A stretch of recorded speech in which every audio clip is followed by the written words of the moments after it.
High বন্ধুরা, আজকে আমি আসবো হনুমানজি। তো হনুমানজি খুবই সহজভাবে আঁকছি। প্রথমে আমি দুটো ভি এঁকে নিলাম, তোমরা দেখতেই পেলে। তো সেই ভি দিয়ে দেখো কীভাবে হাতটা আঁকলাম। তো হাত আঁকার পর হাতের ওপরে গদাটা বসিয়ে দেবো। তোমরা জানো হনুমানজি প্রধান অস্ত্র হচ্ছে গদা।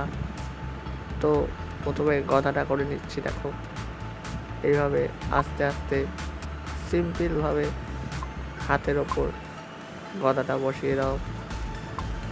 গদাটা করার পর ওপরের হাতটা এবং হাতের আঙুলগুলো করে নাও।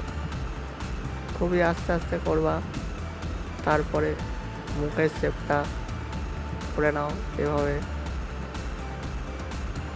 মুখের শেপটা করার পর তো আমি আঁকাটা আঁকছি মোবাইলে ডিজিটাল সফটওয়্যার। তোমরা যদি আঁকতে চাও তাহলে আমি অবশ্যই এই সফটওয়্যারের লিঙ্কটা নিচে দিয়ে দেবো ডেসক্রিপশনে। তোমরা অবশ্যই দেখো কীভাবে আমি এবার হনুমানজির পিঠটা করে নাও। এভাবে আস্তে আস্তে হনুমানজির পিঠটা হয়ে গেল। তো এভাবে পা ধুতি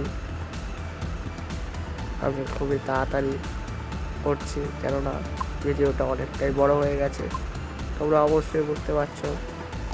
এভাবে এই ব্যাস, এবার কালারটা দেখে নাও। হনুমানজি বজরং বলি, আমরা সবাই বজরং বলির ভক্ত, তাই আজকে আমি বজরং বলি চেঁচে ফেললাম মোবাইলে ইজি সফটওয়্যারের মাধ্যমে।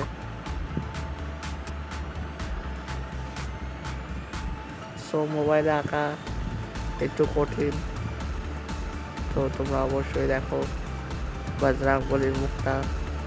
Thank you.